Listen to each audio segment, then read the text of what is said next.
Kelompok pemberontak Taliban terus melancarkan serangan dan menguasai wilayah di Afghanistan setelah militer pemerintah Amerika Serikat dan NATO meninggalkan wilayah tersebut. Kota kedua terbesar di Afghanistan, Kandahar, telah dikuasai Taliban. Lalu apa dampak bagi kawasan dan Indonesia jika Taliban berhasil menggulingkan pemerintah Ashraf Ghani? Untuk membahasnya sudah bersama kami Alexius Jemadu, Guru Besar Hubungan Internasional Universitas Pelita Harapan. Selamat sore Pak Alex. Selamat sore, Ferdi. Ya, terima kasih Pak Alex sudah bergabung dengan kita sore ini. Langsung saja Pak Alex, saya ingin menanyakan soal topik kita ini.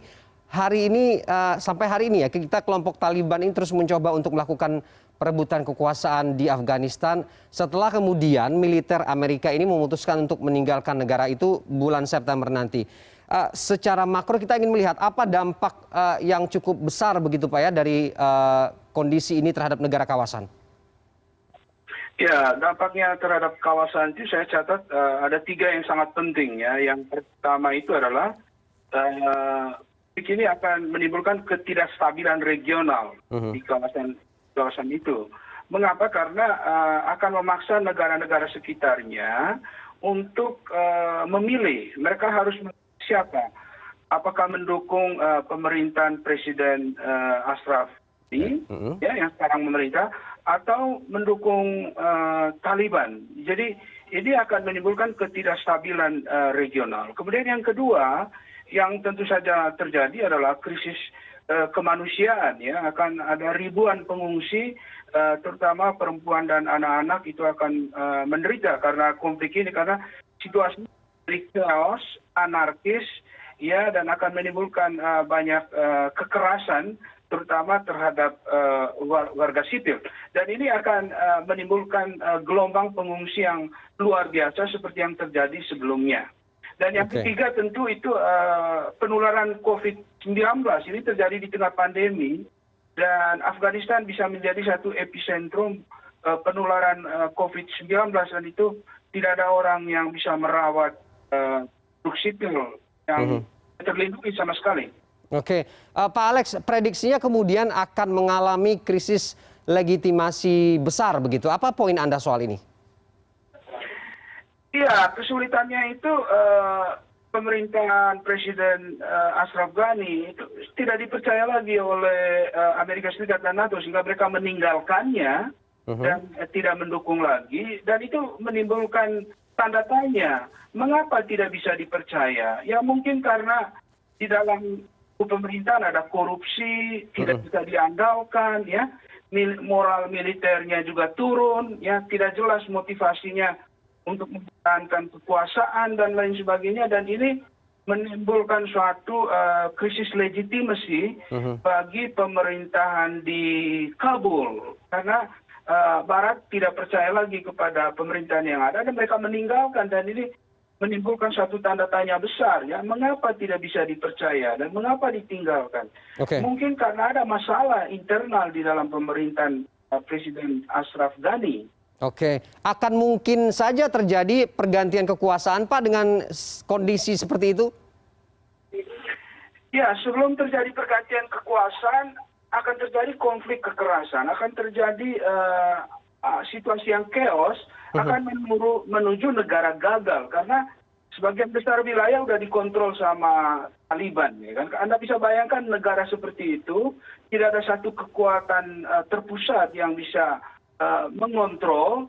Dan satu lagi yang saya catat adalah Taliban pasti akan terus berusaha menggunakan momentum yang ada untuk memperkuat bargainingnya kalau terjadi perundingan. Jadi mereka punya satu sumber kekuatan karena mengontrol di situasi di lapangan, dan itu menjadi bargaining power untuk perundingan yang akan terjadi. Artinya dengan kekuatan yang besar dan super ini memang mulai dari kekerasan konflik regional dan pergantian kekuasaan sangat mungkin terjadi. Yang masih bisa diupayakan apa Pak oleh negara-negara yang khususnya tergabung dalam PBB? Ya, kita harapkan Dewan Keamanan PBB segera turun untuk mengajak semua pihak berunding apakah akan terjadi power sharing supaya tidak terjadi pertumpahan darah yang lebih luas dan krisis kemanusiaan di tengah pandemi ini. Yang jelas semua harus duduk bersama, ya. Ini kan kelompok-kelompok yang memperebutkan kekuasaan. Jadi tidak ada jalan lain, harus power sharing barangkali, sehingga tercipta satu pemerintahan yang mempunyai legitimasi yang luas dan diterima oleh semua pihak. Oke, peran Indonesia akan seperti apa, Pak, posisinya?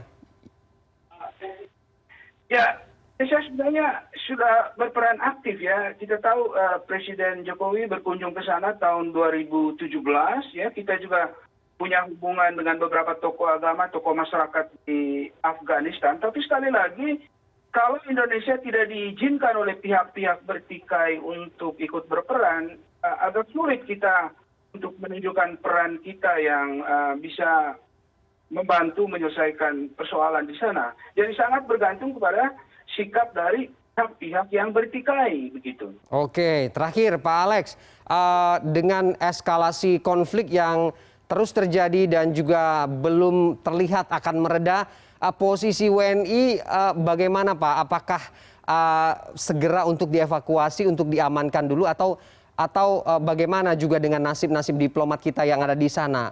Apa rekomendasi dari Anda?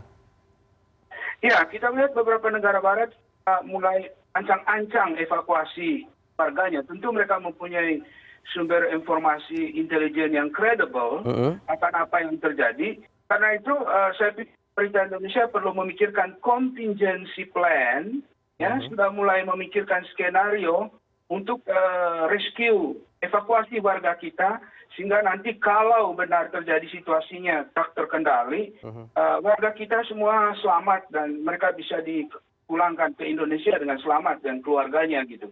Oke, kita berharap bisa mereda konfliknya dan eskalasinya semakin menurun sehingga kemudian warga dan juga termasuk WNI dan diplomat kita yang ada di sana juga bisa lebih tenang dan tidak perlu contingency plan yang tadi Anda sampaikan dan bisa kembali melakukan aktivitas seperti biasa. Baik, Pak Alex, terima kasih sudah bergabung dengan kita sore ini, Pak. Salam sehat, Pak. Terima kasih. Ya, salam sehat. Terima kasih.